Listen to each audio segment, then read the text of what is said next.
Passamos agora para o 17º painel, com o tema Pacto Federativo e Tributação, uma comparação Brasil e Alemanha. Como moderador do painel, convidamos o professor da Pontifícia Universidade Católica de São Paulo, Dr. Tássio Lacerda Gama. Bom dia a todos. Na verdade, acabou de ser boa tarde a todos. Declaro aberta essa mesa com uma enorme satisfação de ter ao lado colegas que representam parte do que há de melhor no direito tributário brasileiro para tratar de um tema instigante que nos toca a todos, que é democracia e digitalização, mas com um enfoque específico em matéria tributária, especificamente a comparação Brasil e Alemanha no que diz respeito ao Pacto Federativo. É um momento especialmente instigante porque passamos por uma transformação causada pela tecnologia. Essa, de agora, é uma reforma tributária que acontece com a participação massiva da sociedade, com um tipo de comunicação a ser endereçado para toda a sociedade. Eu quero agradecer muito a oportunidade de estar ao lado dos meus queridos amigos aqui. Faço isso na figura do meu dileto amigo Ricardo Campos. Cumprimento a todos os integrantes, registro a presença do nosso senador Efraim, uma das lideranças do tema de matéria tributária no Brasil hoje, que está desenvolvendo um papel fundamental no Senado, e, especificamente, a oportunidade de fazer uma comparação Brasil e Alemanha pode chamar a atenção para muito do que a gente tem a aprender e a ensinar em uma troca assim produtiva. Para iniciar a nossa atividade de hoje, convido o professor Humberto Ávila, que não por acaso tem um livro que trata da comparação Brasil e Alemanha e é o titular dos titulares no Brasil, porque é titular da Heidelberg brasileira, a Universidade de São Paulo. Professor Humberto, a palavra está contigo.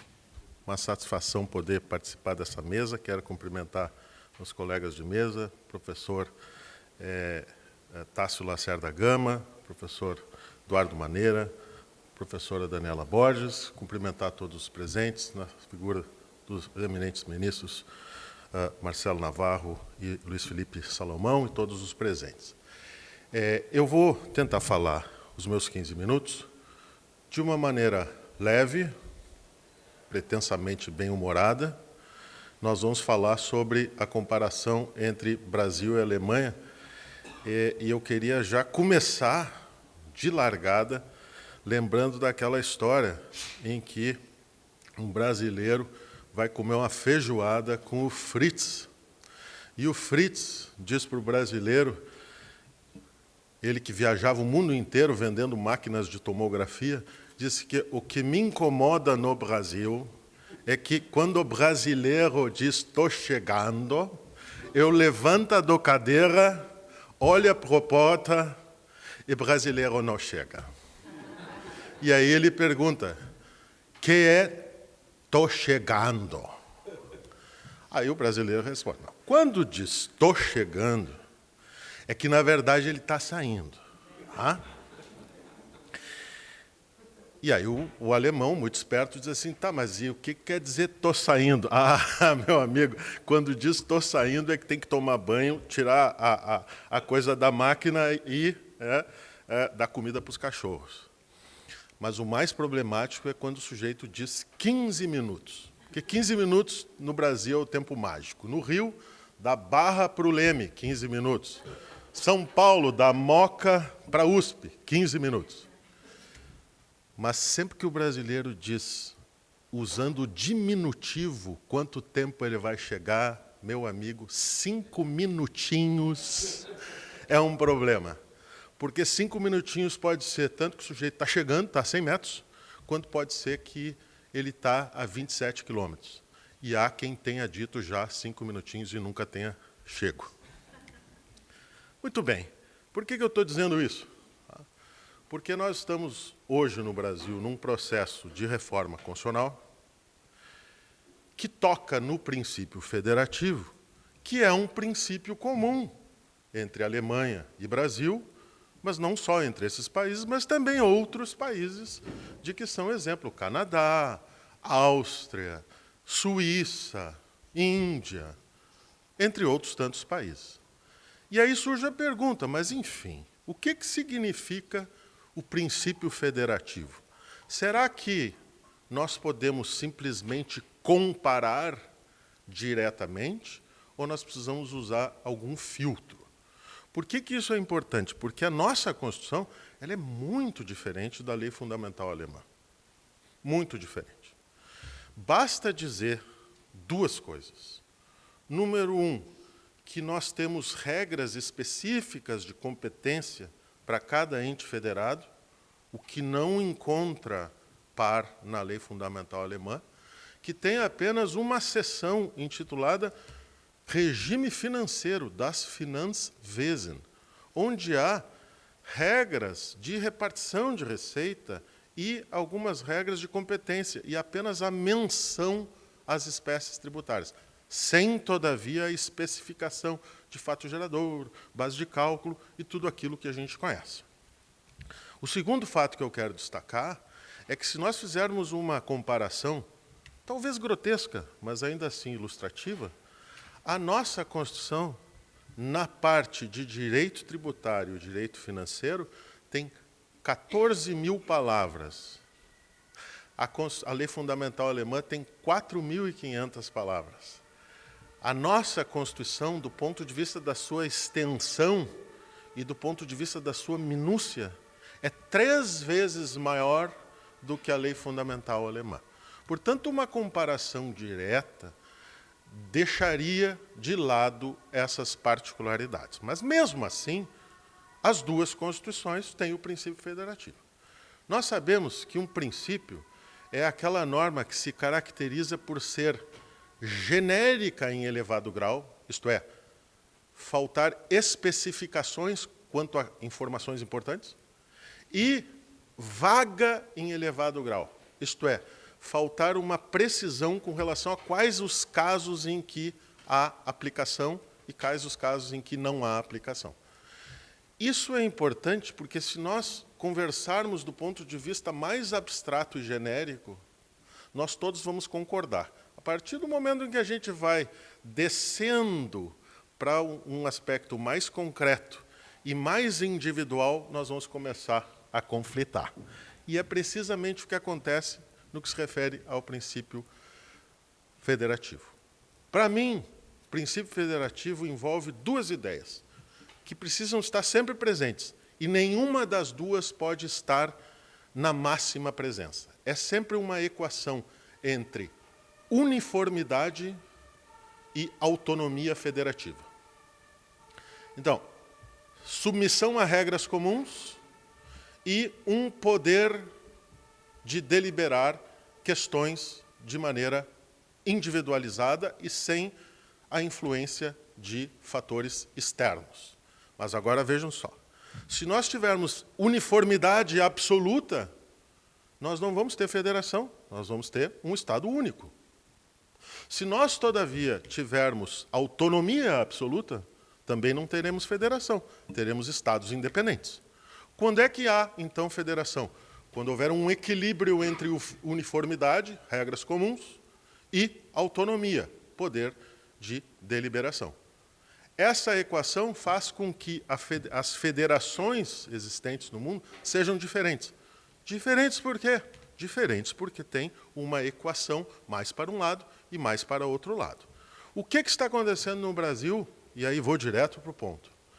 Há um projeto de reforma constitucional que instaure, eu só vou poder examinar um ponto por causa do tempo, que é que instaura um chamado Conselho Federativo. Então, este Conselho Federativo, tendo em vista a unificação dos impostos dos estados, ICMS, dos municípios, ISS, e do Imposto sobre Produtos Industrializados da União, esse Conselho Federativo vai conjugar os representantes fazendários dos 3 níveis governamentais. E este Conselho Federativo, tal como está na proposta, vai ter poder de deliberação com relação a questões processuais, edição de atos normativos e também de atos interpretativos. Então, é um órgão que vai definir como a nova legislação vai ser aplicada. Diante disso, surge uma pergunta. Será que este Conselho Federativo fere a autonomia? É isso que eu quero responder. Então, de um lado, existem aqueles que dizem o seguinte: se o ente federado, no final das contas, receber dinheiro, está tudo certo. E outros dizem não. A autonomia envolve competências, e cada ente federado teria que ter o poder de decidir se institui o tributo, como institui o tributo, quanto vai cobrar, e assim sucessivamente. Então, esse é o debate. E qual é a pergunta, então, remanescente?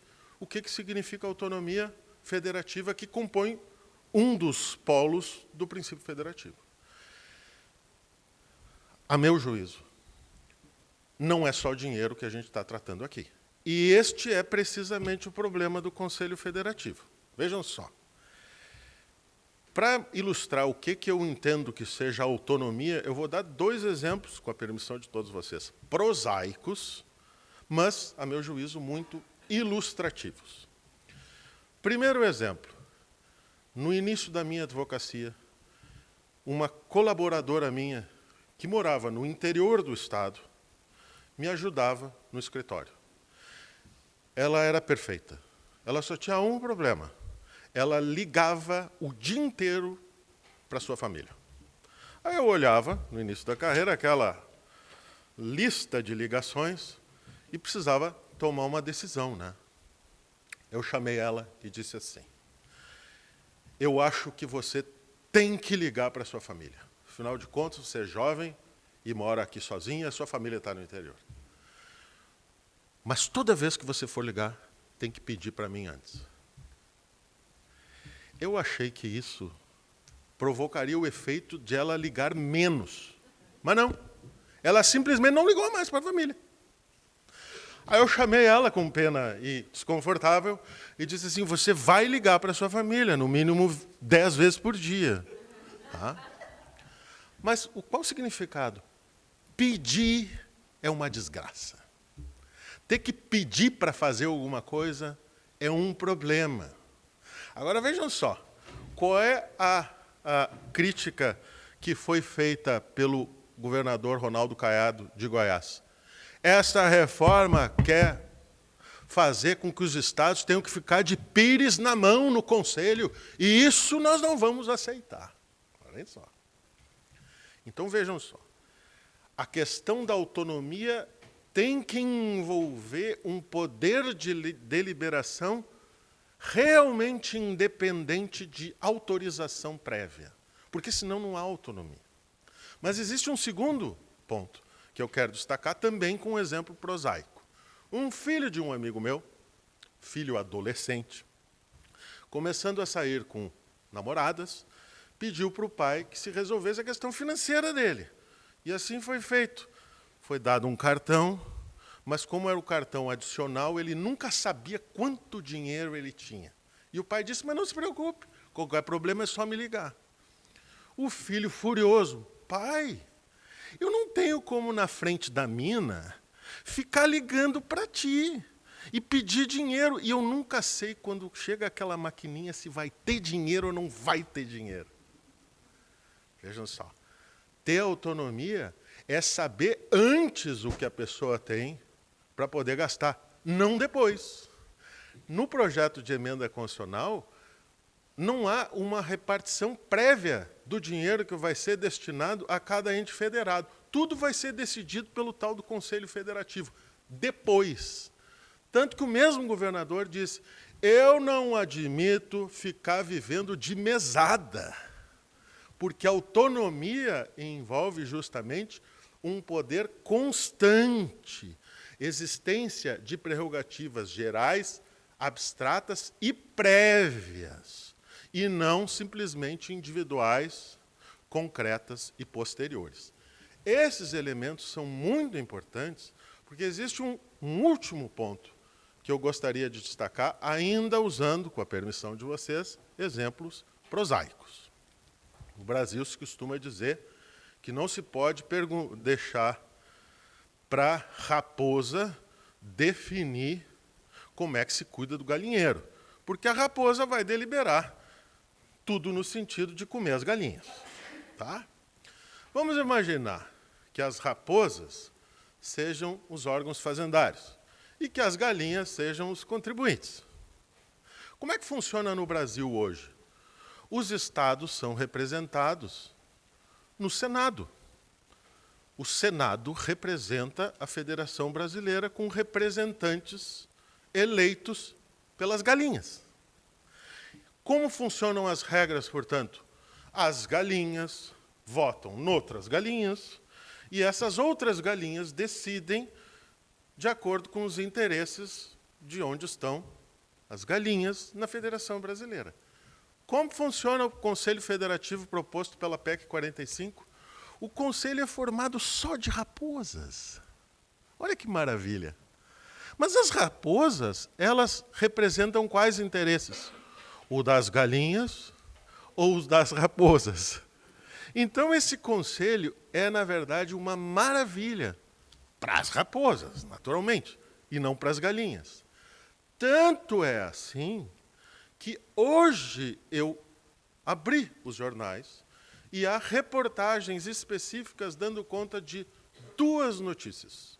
Uma, o relator no Senado, senador Eduardo Braga, disse que já há um consenso. Vai haver a retirada de poderes normativos e interpretativos do Conselho Federativo. O Conselho Federativo só vai poder cuidar de questões organizacionais e de repartição do dinheiro, mas sem poder normativo e sem poder decisional. Claro, não tinha como funcionar, porque as raposas iam definir como a legislação tinha que ser interpretada e aplicada. E mais, as raposas iam ter poder normativo de editar atos infralegais e de uniformizar a aplicação. Por essa razão que eu, junto com outros colegas, professor Roque Antônio Carrasa, doutor Hamilton Dias de Souza, professor Ives da Gândara da Silva Martins e doutor Everardo Maciel, nos reunimos, fizemos um documento, enviamos para todos os senadores. Um de nós falou com o senador Eduardo Braga, justamente chamando a atenção.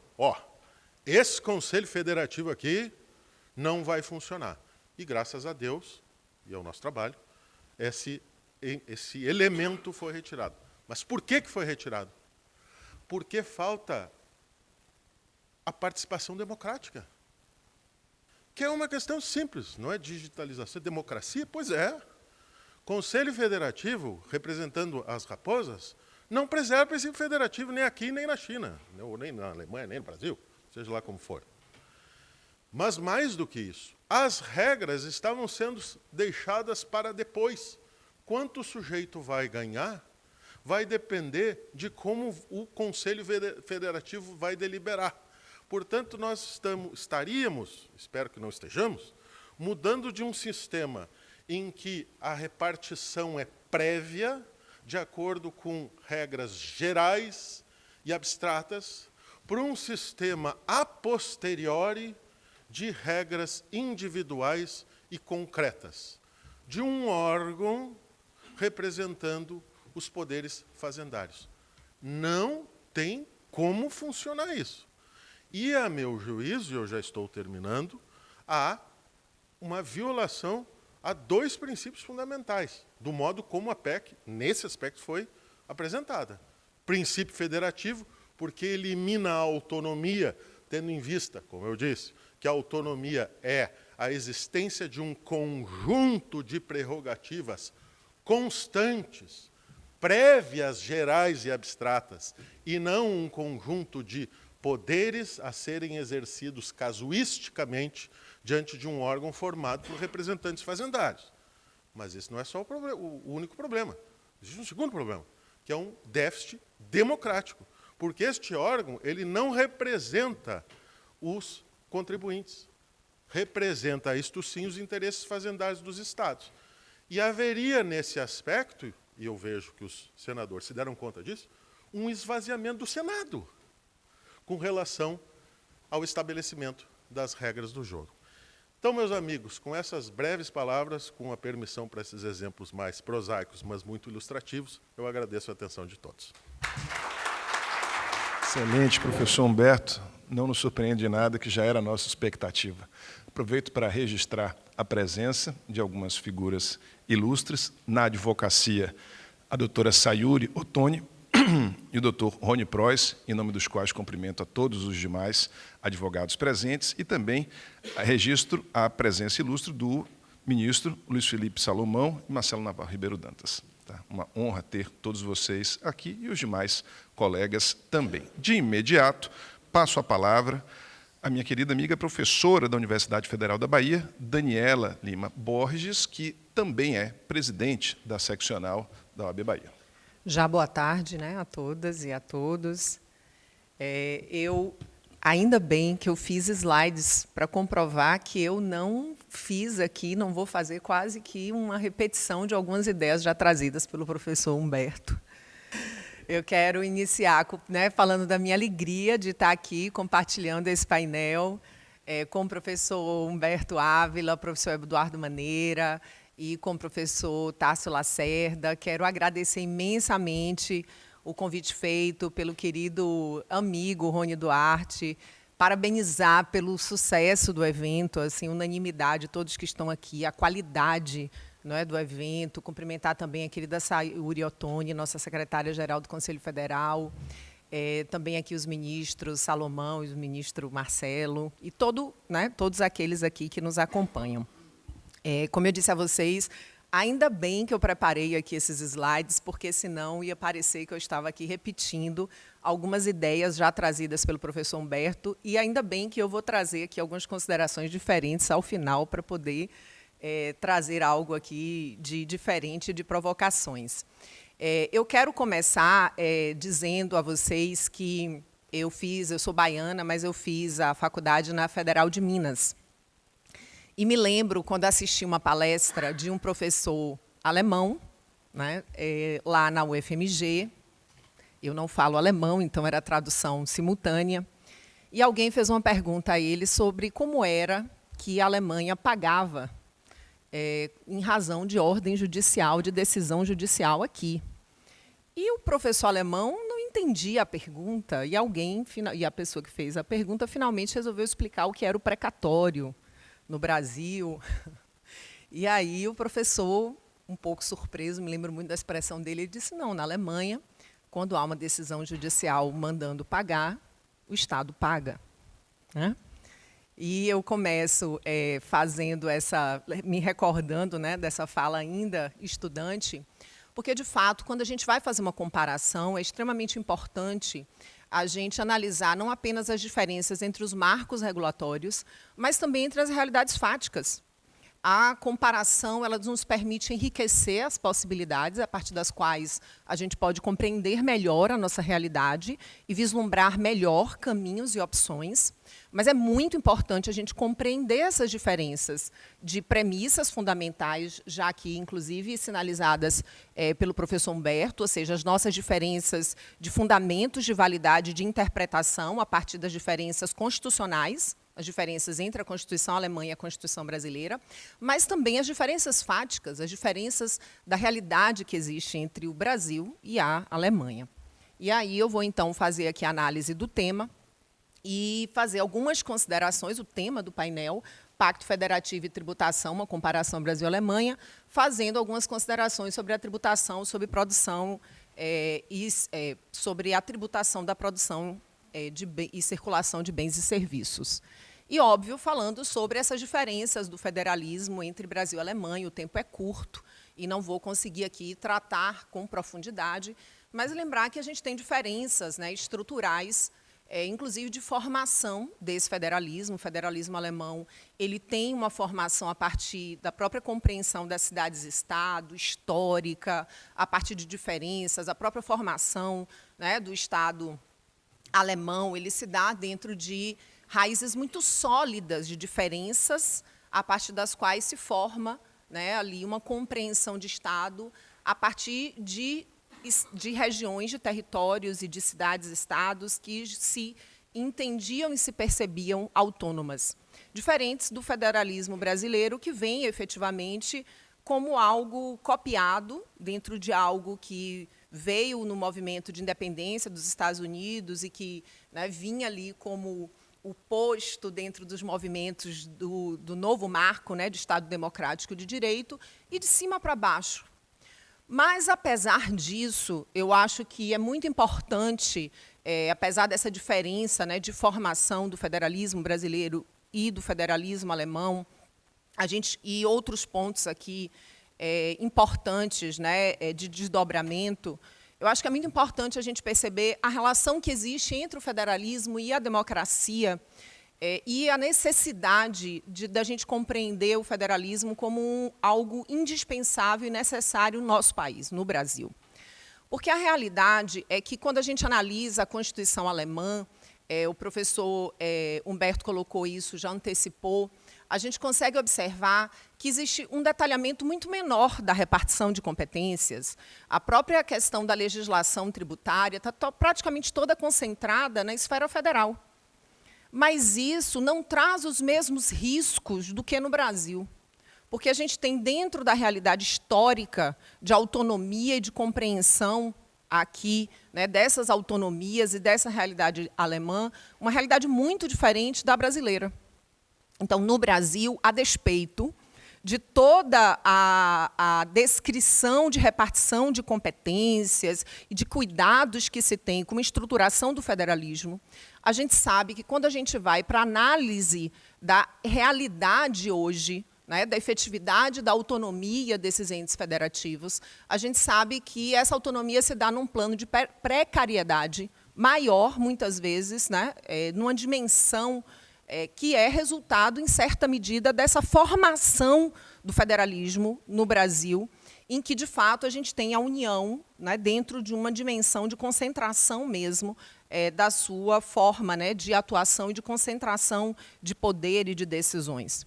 E aí, o Brasil, apesar dele ter tido essa formação, né, de federalismo de cima para baixo, é um país extremamente diverso, e um país extremamente diferente, de formas que a gente não poderia imaginar num país, por exemplo, como a Alemanha. Se a gente for comparar a realidade de um estado como o Amapá com a realidade de um estado como o Rio Grande do Sul, a gente vai ver realidades completamente diferentes. O Amapá, recentemente, ficou 4, 5 dias sem energia elétrica, diante de um cenário de apagão. A gente anda no interior do nosso país, existem locais que não têm internet efetiva mesmo, de qualidade. As pessoas têm dificuldade de acessar a internet para, de fato, praticar atos que, para a gente, no celular, a gente consegue praticar de uma maneira muito simples.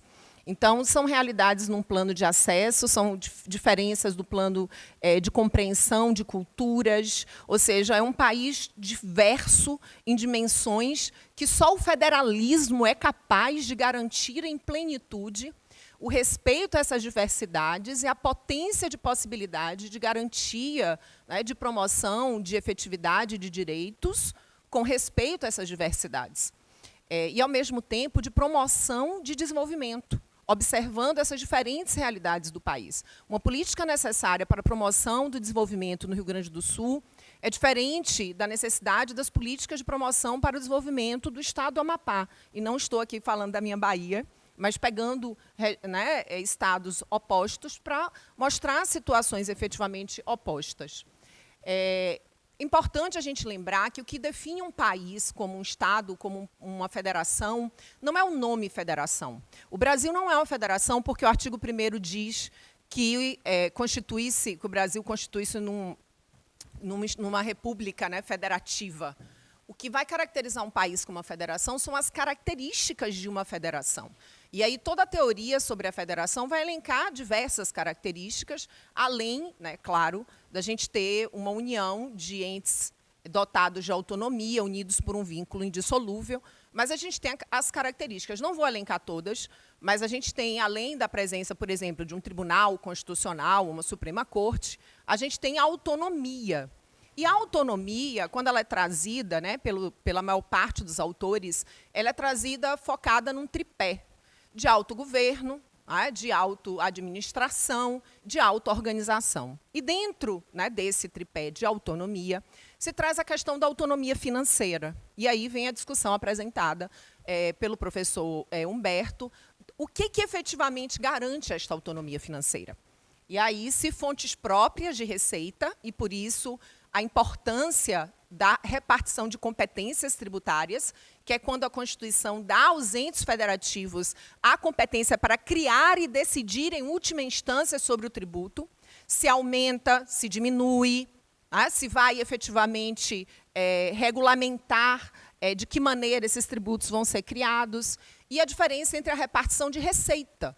O Brasil ele usa essas duas técnicas. Quando a gente analisa a Alemanha ela vai trazer uma concentração da competência legislativa na esfera federal. Praticamente a legislação tributária alemã é na esfera federal, e a Alemanha trabalha com repartição de receita e um sistema de compensação financeira. Não é a realidade brasileira. O Brasil ele trabalha com repartição de competências tributárias e com repartição de receitas tributárias. Então, cada ente federativo tem os seus tributos, ou seja, tributos que podem ser instituídos pelo ente federativo, e, ao mesmo tempo, a União reparte com estados e municípios, e os estados repartem com os municípios. E aí, eu, pessoalmente, vou aqui resumir, porque eu quero chegar no ponto que eu acho que vai ser um pouco mais diferente dos pontos trazidos pelo professor Humberto. Eu, pessoalmente, entendo que o que efetivamente garante a autonomia financeira é a repartição de competência tributária. E acho que o professor Humberto trouxe exemplos muito bons. Eu sempre dou o exemplo da mesada. Mesada, né, e aí ele deu o exemplo do filho lá com cartão de crédito, né? A mesada não é a mesma coisa que a pessoa ter fonte própria de receita, não é. O que garante a autonomia efetiva é a fonte própria de receita. O Estado da Bahia, há 5 anos atrás, planejou um aumento de arrecadação e aumentou a alíquota de ICMS em diversos itens, puxou ali, pelo NCM, inclusive. Então, eu até brinco, né, com os meus alunos, às vezes, e falo, por exemplo, papel higiênico dupla folha se tornou supérfluo na Bahia. A alíquota elevada. O papel higiênico folha única, não. Mas o dupla folha, acima de 2 folhas, se tornou supérfluo. Né? Quer dizer, houve ali uma seletividade para que se... Enfim, aqui eu dou esse exemplo, mas foram vários itens e se teve um aumento de alíquota de ICMS para se gerar um aumento de arrecadação diante da realidade da necessidade daquele Estado, aprovada pela Assembleia, ou seja, né, Executivo, Legislativo, eleitos, deliberaram devidamente, dentro de um processo democrático, o aumento dessa arrecadação. Então, observem que, dentro desse contexto, a tributação ela é um instrumento de custeio da vida em sociedade e também um instrumento de redistribuição de renda. Eu adoto isso como premissa, pode ser que alguns não concordem, mas, né, eu sempre adoto como premissa que tributo é um instrumento de custeio da vida em sociedade e, ao mesmo tempo, também de redistribuição de renda. Sobretudo num país como o Brasil. Nosso artigo 3º diz, são objetivos da República Federativa do Brasil, erradicar a pobreza, reduzir as desigualdades econômicas e regionais. Então, dentro dessa dimensão, quando a gente analisa a realidade, né, do nosso pacto federativo e quando a gente analisa a realidade da nossa tributação, é importante que a gente analise qualquer pensamento e qualquer proposta de reforma a partir desse valor e a partir desse horizonte. O que se propõe de reforma tributária hoje no Brasil também leva em consideração essa dimensão, né? E tem um outro elemento que eu não trouxe aqui, mas é muito importante a gente também sempre pensar a tributação dentro de uma manutenção de um ambiente que promova desenvolvimento econômico. A gente nunca pode se esquecer que nosso país, a Alemanha e o Brasil, são países que estão em economias capitalistas. Portanto, o que vai gerar arrecadação é uma economia forte, é o desenvolvimento da economia. Então, pensar reforma precisa levar em consideração uma reforma que possa promover desenvolvimento econômico, mas, ao mesmo tempo, né, a possibilidade de reduzir, de redistribuir renda. E veja, redistribuir renda não é simplesmente pensar o que é feito com a receita. E aí que entra o conceito de justiça fiscal. Por quê? Porque não adianta eu tirar 50 de Ana e dar 50 a Ana. Eu não estou redistribuindo nada. A redistribuição de renda ela só vem quando eu penso o desenho da tributação. Quando eu efetivamente, no momento em que eu estou regulamentando, criando os tributos e regulamentando as normas de incidência dos tributos, estamos efetivamente aqui pensando quem está pagando a conta e como essa conta está sendo paga. E aí, aqui, né, avançando aqui na minha fala, eu trago alguns dados, né? Diferentes desafios da tributação Brasil e Alemanha. Então, eu trago aqui uma comparação do PIB per capita Brasil e Alemanha, né? Então, veja que a gente realmente tem uma distância muito grande, né?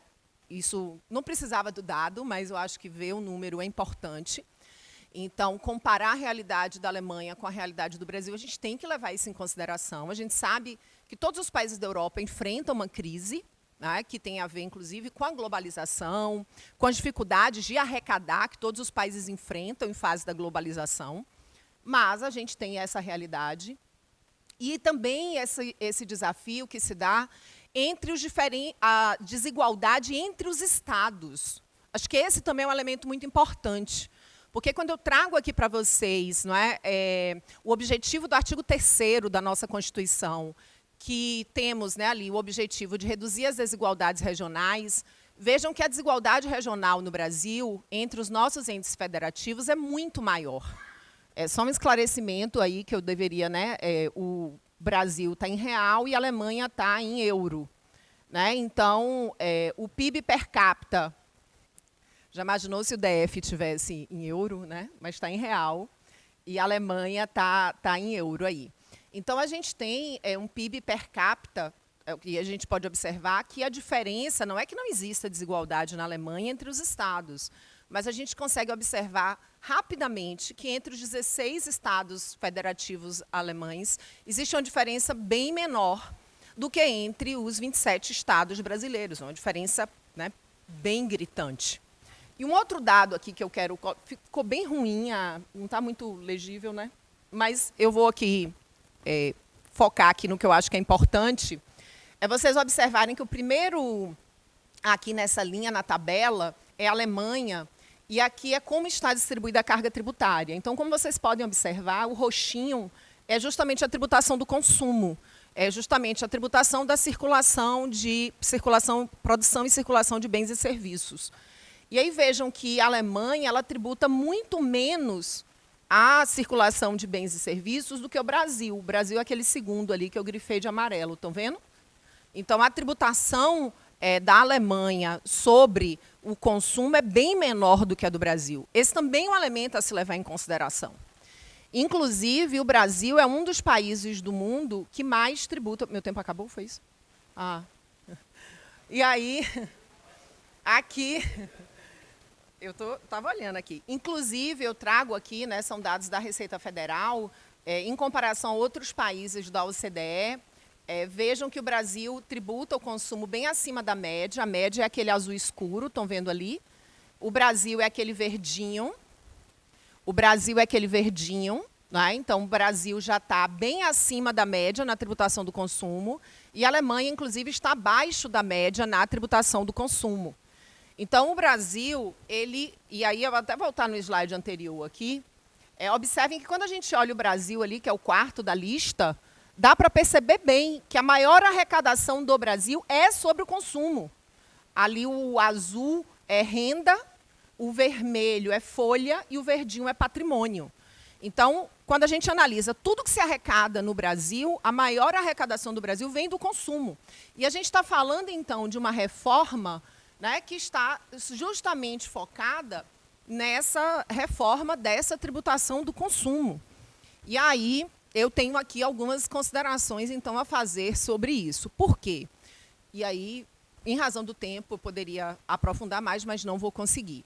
Porque a tributação do consumo ela é uma tributação indireta, né? Isso vai caracterizar a tributação do consumo. Então, aquele que vai ao banco recolher o tributo, repassa no preço o tributo recolhido, e esse tributo chega até o consumidor final, que não tem a quem repassar. Então, quem suporta o ônus financeiro do tributo, desses tributos, é o consumidor final. Por isso que alguns vão chamar tributo sobre a circulação, produção e circulação de bens e serviços, e outros vão chamar tributo sobre consumo, porque, ao final, o objetivo é onerar o consumidor final. Mas quem recolhe é a indústria, o comércio, o prestador de serviço, mas, ao final, o objetivo, quem paga a conta, é o consumidor final. E aí a gente tem elementos importantes nesse tributo. Por quê? Porque, no final das contas, a gente não sabe quem está comprando a barra de chocolate. Eu sempre dou o exemplo do chocolate, que eu defendo o direito universal ao chocolate. Existe este direito, devia estar, inclusive, na Constituição, o direito universal ao chocolate. Então, a gente não sabe se quem está comprando, exercendo o direito fundamental ao chocolate, ganha um salário mínimo ou ganha 50 salários mínimos, 100 salários mínimos, mas está pagando embutido no preço do chocolate a mesma alíquota. E é por isso que a tributação sobre o consumo tende a ser regressiva, ou seja, quem tem menos, pagar mais. A tributação sobre o consumo tende a ser regressiva, o que num país como o Brasil é extremamente complexo, porque é um país com uma grande desigualdade social, tá?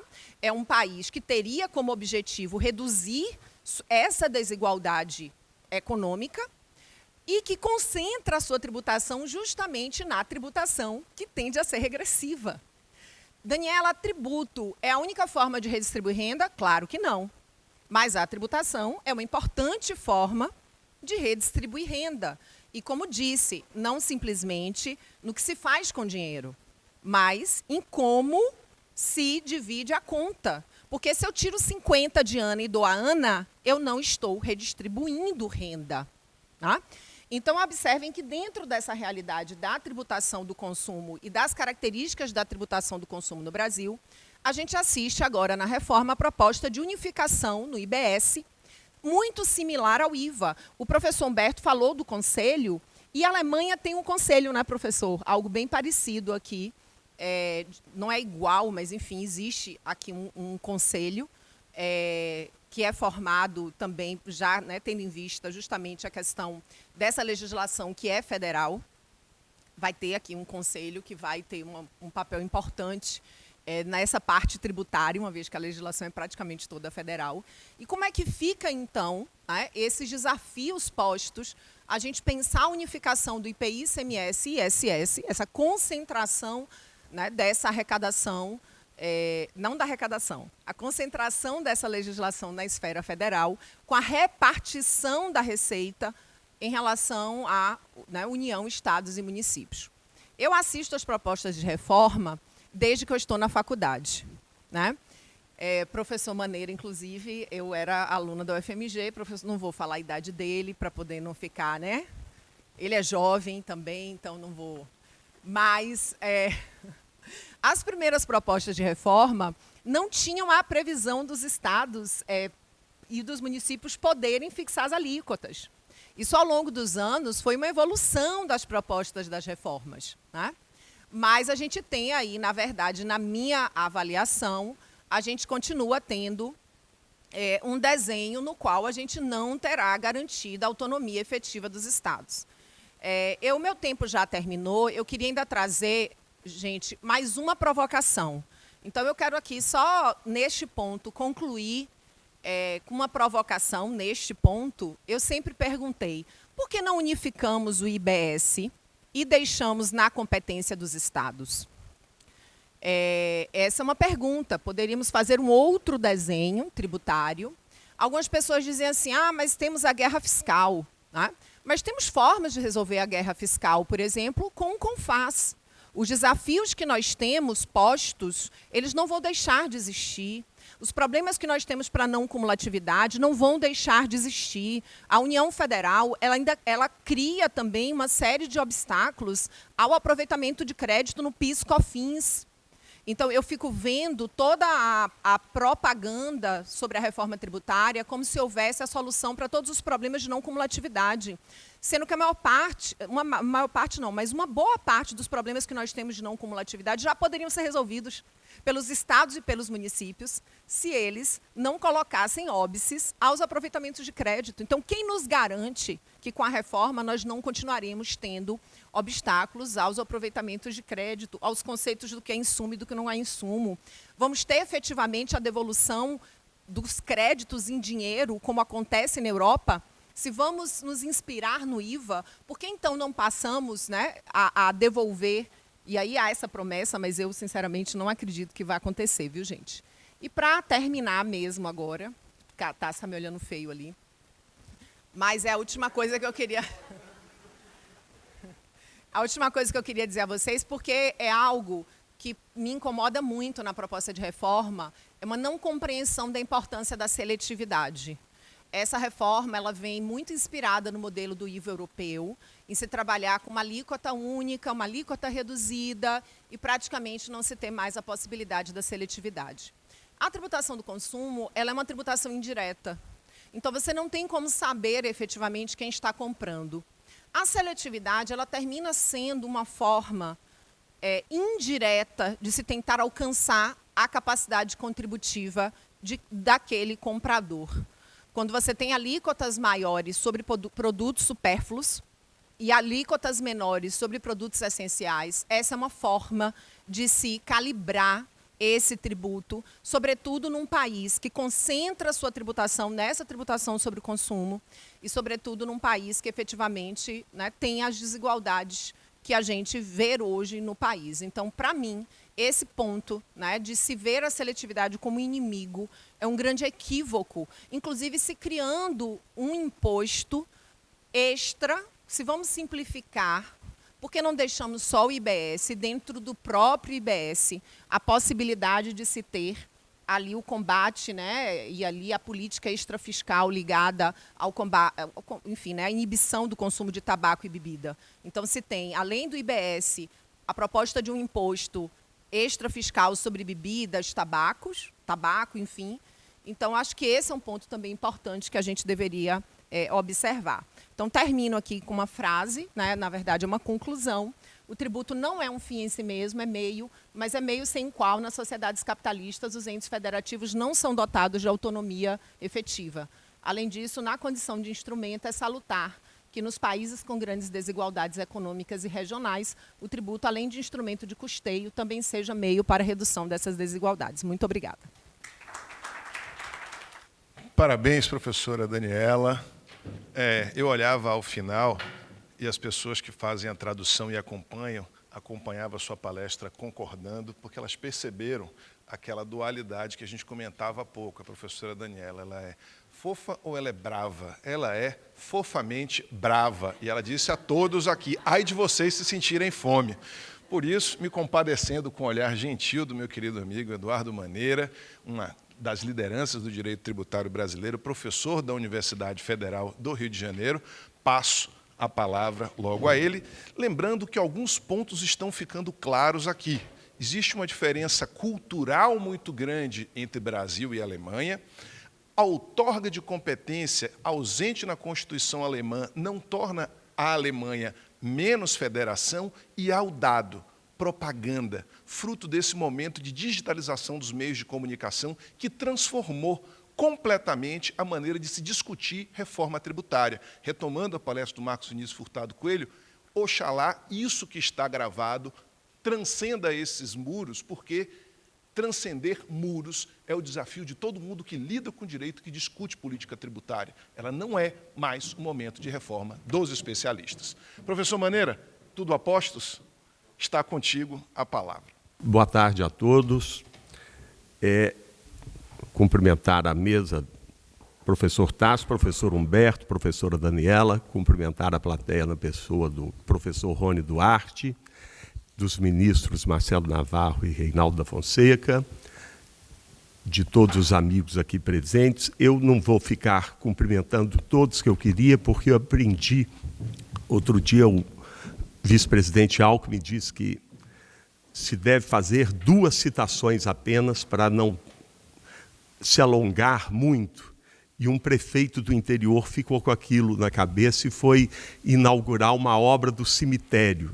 E chegaram com a ficha de 40 autoridades. Ele falou, 2 citações, 2 citações. E ele ficou pensando, como que eu vou cumprimentá-la? Aí ele falou, meus conterrâneos e meus subterrâneos. E aí deu por encerrada os cumprimentos. E eu, infelizmente, eu sei que eu estou concorrendo com a fome e o horário do almoço, porque eu iria reivindicar o horário do professor alemão, porque eu vou divergir dos 2 que me antecederam, com algumas considerações. Eu não vou divergir, eu vou fazer uma outra abordagem. A abordagem que eu faço é o seguinte: o nosso atual sistema tributário nacional foi concebido por volta de 1950, implementado no Brasil na Emenda Constitucional número 18 de 65. O mundo mudou, a economia mudou. Nós adotamos uma tributação do consumo peculiar, num regime federalista, federal, peculiar, porque quando se estuda federalismo, nós falamos de união de estados, 2 ordens de poder. O Brasil consagrou os municípios como um ente político integrante da federação. E aí nós estamos falando de 5.600 municípios. Nós, ao invés de toda a Europa, que concentrou a tributação do consumo num imposto chamado IVA, já aqui dito, nós fragmentamos esse IVA em um IVA federal, IPI, um IVA estadual, ICMS, e um IVA municipal, ISS. Depois, para completar, transformamos 2 contribuições sociais, PIS e COFINS, em mais um IVA. A partir do momento que nós estabelecemos a não cumulatividade para o PIS e para o COFINS, nós passamos a ter 5 IVAs, 3 federais, 1 estadual e 1 municipal. O que rege o IVA, seja no formato brasileiro, seja no formato europeu? Não cumulatividade, neutralidade, crédito amplo. Como que funciona no Brasil?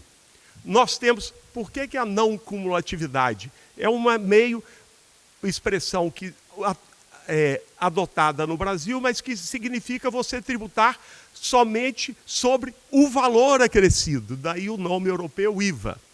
Eu compro por 100, me credito de 10. Vendo por 200, me debito de 20, pago a diferença de 10 sobre o valor acrescentado. Essa é a não cumulatividade. Mas o Brasil tem a peculiaridade de ter esses vários IVAs em várias competências. Como que funciona hoje no Brasil? Eu vou focar no ICMS, porque o nosso ISS é cumulativo, apesar de se dizer sobre serviços, ele é cumulativo, e a nossa não cumulatividade, os ministros do STJ sabem disso, fala assim, é um princípio constitucional ou uma regra constitucional, mas que há uma não cumulatividade para o ICMS, que é diferente da não cumulatividade do IPI, e fica o STJ falando assim, a não cumulatividade para o PIS e da COFINS é a do IPI, ou é a do ICMS, ou ela tem uma terceira não cumulatividade. Então, são várias não cumulatividades, dependendo do tributo que nós estamos tratando. Mas hoje, o nosso ICMS, comparando ele com o IVA europeu, nós temos algumas diferenças relevantes.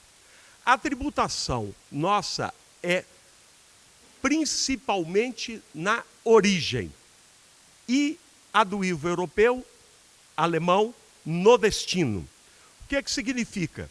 Se eu vendo um produto de Minas Gerais para São Paulo,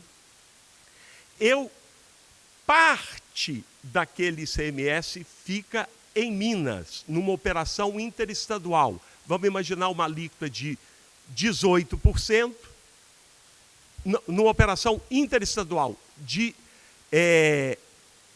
para consumidor final, eu vendo na alíquota, se for para o consumidor final, fica integralmente na origem. Se for para outro contribuinte do ICMS, fica parte no estado de origem e parte no estado de destino, que é o que se chama de DIFAL, diferencial de alíquota que tem que ser cobrado no destino. Mas a nossa regra é tributação na origem, de onde se vendeu e não para o destino. Nós temos a aplicação do destino nas operações de exportação. Quando se exporta, não incide nada e vai se tributar no destino quando chegar no país do destino. Então, há essa diferença. Aqui é destino porque a legislação ela é federal. Os Länders, os estados alemães, cuidam da administração do IVA, mas a legislação, a implementação é da legislação federal. No Brasil, nós temos essa dificuldade porque nós trabalhamos com uma autonomia que tem se revelado indesejada e gerando guerras fiscais que são muito relevantes. Então, a guerra fiscal tem solução para ela? Tem, mas por enquanto nós estamos tendo dificuldade de tornar efetivo o combate à guerra fiscal. Então, o que ocorre com essa fragmentação? Num mundo de economia digitalizada, nós estamos perdendo o compasso, nós estamos tendo dificuldade nas relações de comércio internacional de explicar. É muito difícil explicar para um investidor estrangeiro no Brasil ISS, ICMS, IPI, PIS e COFINS. Eu não consigo responder até hoje quando um cliente me pergunta onde eu devo pagar ISS. Aí ele me diz assim, eu estou estabelecido no Rio de Janeiro, presto serviços à Companhia Siderúrgica Nacional em Volta Redonda. Onde que eu pago o ISS? Eu falo assim, pela lei complementar, você deverá pagar ao Rio de Janeiro. Pela legislação de município de Volta Redonda, você deverá pagar a Volta Redonda. E a CSN, que vai tomar o seu serviço, vai reter o ISS na fonte. Pela jurisprudência do STJ, ora você tem que pagar ao Rio de Janeiro, ora você tem que pagar a Volta Redonda. Qual a conclusão? Se quiser ter a CSN como cliente, pague a Volta Redonda e pague ao Rio de Janeiro. Então, essa é a complexidade do nosso sistema hoje. A PEC 45, há um esforço da PEC 45 de aproximar a nossa tributação do consumo do IVA europeu. Há um esforço nesse sentido, respeitando-se as peculiaridades da nossa federação. Por quê? Se fosse aproximar para ficar bem juntinho, seria um IVA só. Mas fizeram o IBS, Estado e Município, de gestão compartilhada de Estado e Município, e a CBS, que é a unificação da COFINS e da PIS. E criou-se um imposto seletivo que não está, pode ser aprimorado, o imposto seletivo que é para tabaco, para bebida e outras, consumo de aquilo que é maléfico, é o imposto do pecado, mas que não está denominado na Constituição. E adotou-se a tributação do destino na PEC 45. Está unificando crédito amplo e tributação no destino. Outra, porque só voltar aqui um pouquinho, uma característica bem brasileira. O creditamento do IVA europeu é um creditamento o mais amplo possível. É o que se diz na doutrina, o crédito financeiro. No Brasil, é o crédito físico. Então, não é tudo aquilo que você compra que pode dar crédito. É só aquilo que você compra e se incorpora fisicamente no seu produto. Então, se eu tenho uma confecção e compro um botão para pregar no blazer, isso aqui se incorporou. É crédito físico. Mas a máquina de costura que vai costurar esse botão no blazer, automaticamente não dá crédito, porque a máquina de costura não se incorporou no blazer, porque aí tem uma classificação, é um ativo. Eu preciso de uma lei para que o crédito dessa máquina de costura possa ser incorporado. Da mesma forma que os bens de uso e consumo não podem ser incorporados. Então, nós temos algumas questões como produto intermediário, que só existe no Brasil. Pode fazer pesquisa em qualquer biblioteca alemã, não se sabe o que é produto intermediário. O que é o produto intermediário? É a lixa da indústria moveleira. Porque a lixa não se incorpora no móvel, mas é consumida no processo de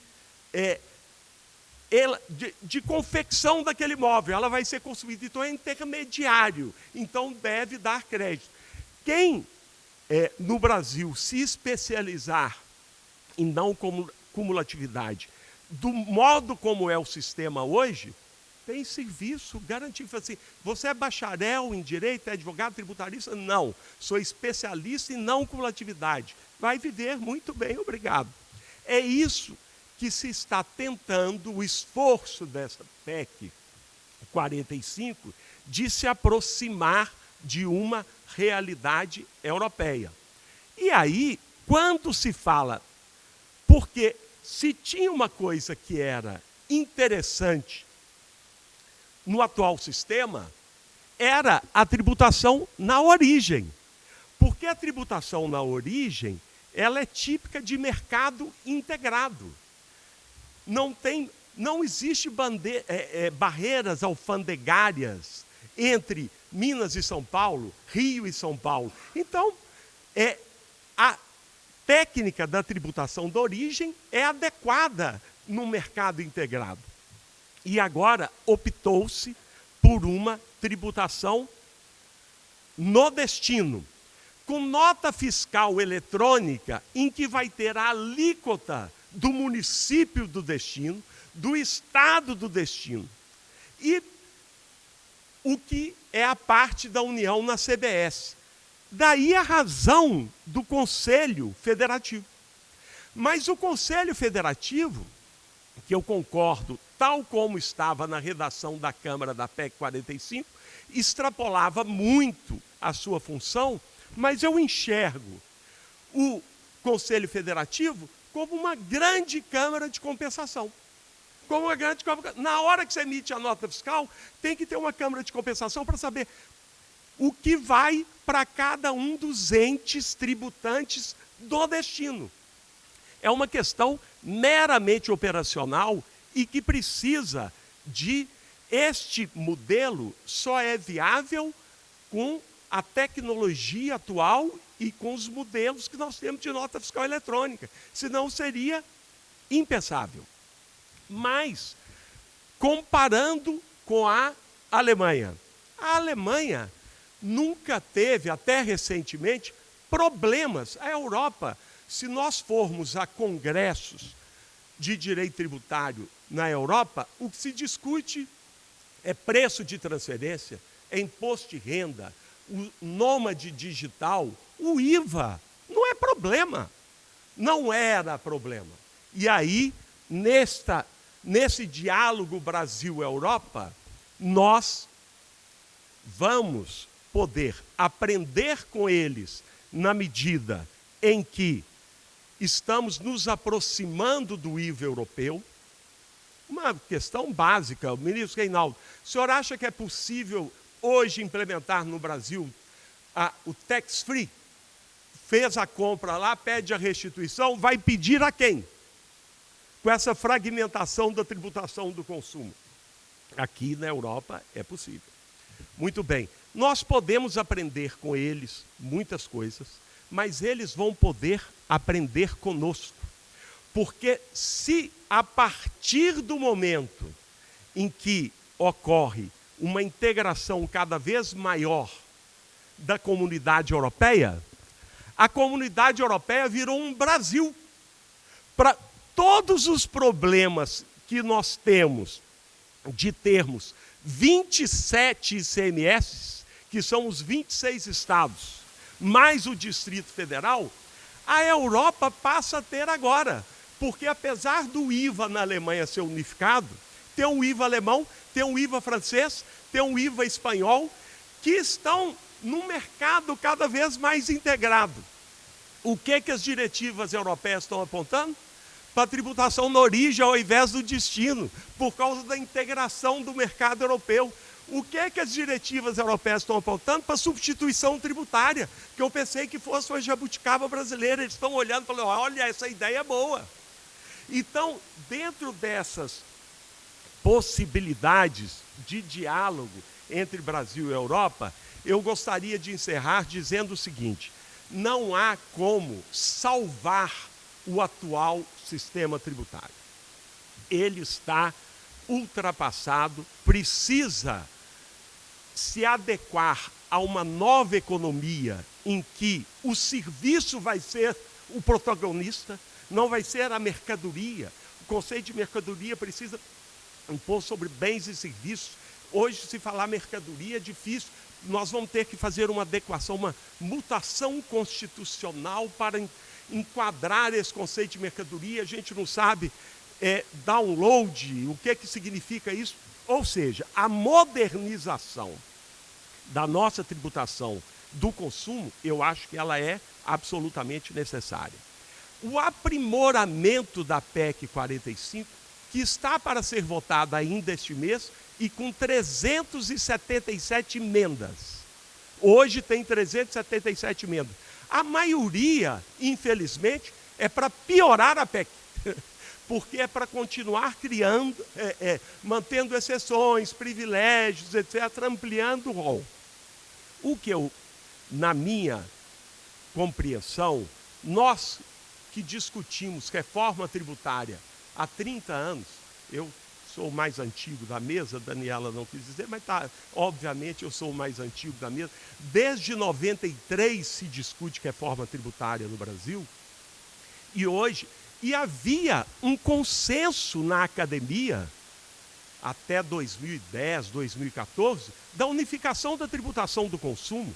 Eu presidia a ABRADET, nós entregamos uma carta aberta aos candidatos a presidente da República em 2014, pedindo o IVA, assinado pela professora Isabel, por mim, diretoria toda. Só há uma solução, IVA, mas depois a academia retroagiu. Não quero mais IVA. Mas o que eu digo é o seguinte, há uma realidade posta. Haverá um novo sistema tributário nacional a partir da PEC 45. O que nós temos que fazer é colaborar para o aprimoramento dessa reforma tributária.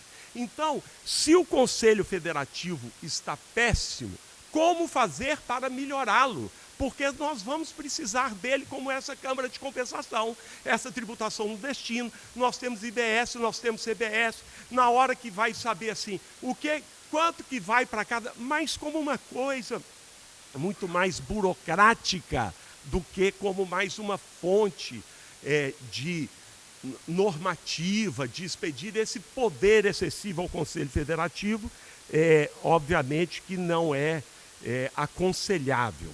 Eu teria aqui assunto para mais uma tarde, mas como nós estamos já ultrapassando o horário do almoço e tem a sessão à tarde, eu vou encerrar de um modo contraditório por tudo que eu falei, porque eu tenho que fazer uma reverência.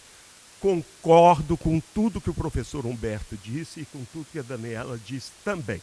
Com isso, encerro a minha breve participação. Muito obrigado. Excelente, excelente. Temos um pacto aqui, então, que é hora de almoçar. Então, eu não gostaria de encerrar sem cumprimentar o ministro Reinaldo da Fonseca, sem cumprimentar os demais colegas na figura do Carlinhos Caputo Bastos, nosso grande baluarte da advocacia, chamando a atenção para alguns pontos muito importantes do que foi debatido aqui. Como se pode perceber, existe uma grande unidade de intenções do que pode ser melhorado com o nosso sistema, mas uma grande discordância que é salutar, e essa é a força da academia, a respeito de meios. Seria interessante ter tido a presença do professor Christian para saber se ele acha o IVA europeu tão maravilhoso, se o sistema tributário europeu é tão querido, se a necessidade de nota fiscal, a existência de alíquota única ou de qualquer outra característica do sistema tributário alemão, que é considerado o segundo mais complexo do mundo, faz com que a Alemanha seja um país que não possa liderar a União Europeia, tendo o segundo sistema mais complexo do mundo e, essencialmente, como administração pública, que não será reformada no Brasil, cumpre decisões lá e cumpre decisões aqui, como bem destacou a minha querida amiga Daniela Borges. Então, esse é um ponto de muita atenção, especialmente no momento que nós vivemos, onde a discussão sobre reforma tributária não é desenvolvida por especialistas que concordam ou discordam. Ela é desenvolvida por não especialistas que votam e, ao votar, pressionam seus respectivos setores e que precisam desenvolver narrativas.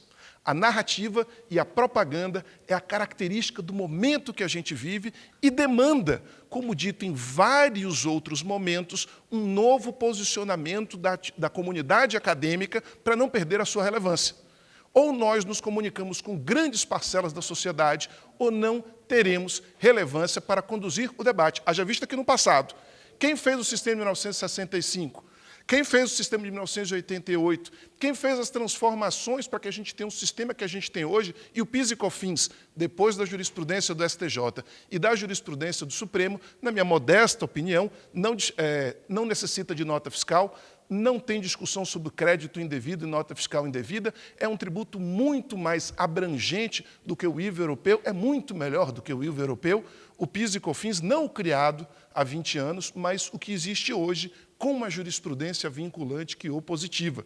Então vejam que vivemos um momento, e ainda bem que ninguém aqui falou mal de jabuticaba, porque eu adoro jabuticaba, eu adoro a bossa nova, que é só nossa, eu adoro uma série de outras características brasileiras que são fundamentais, inclusive em uma federação em 3 instâncias, porque essa é a origem do poder brasileiro.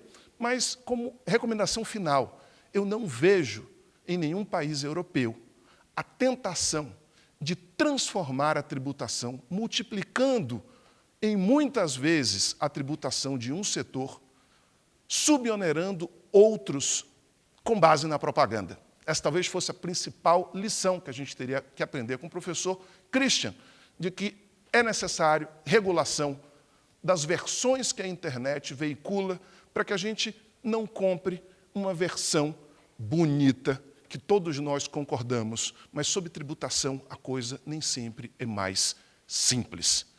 Como diria o professor Humberto, vamos ao texto que está sendo apresentado, porque ele é mais real e mais difícil do que o PowerPoint de alguns dos nossos representantes da PEC 45. Mas isso é para provocar o meu amigo Maneira e para dizer a todos... Exatamente. Por isso que a provocação foi sutil, não foi tão contundente. Mas para quem está nas telecomunicações, que tem 4 tributos que não estão sendo tocados, sabe o que dói no bolso. Para quem é prestador de serviço e fez conta, sabe o que dói no bolso. E se alguma coisa deve ser melhorada, é a nossa maneira de lidar com a informação e ter a consciência de que nós participamos desse processo como jamais participamos antes. Com esse recado, que é a síntese do que transitou, não só nessa mesa, como em alguns outros, eu convido a todos para que façamos o nosso pacto no almoço agora. Eu vou pedir só um minuto. Ah, não, já acabou, estou brincando. Só um minuto para dizer o seguinte, qualquer que seja o regime tributário, este que temos hoje, ou que provavelmente será aprovado, que aí nós poderíamos falar, para a tranquilidade dos colegas advogados, sempre teremos problemas. Sempre. Vamos ter trabalho.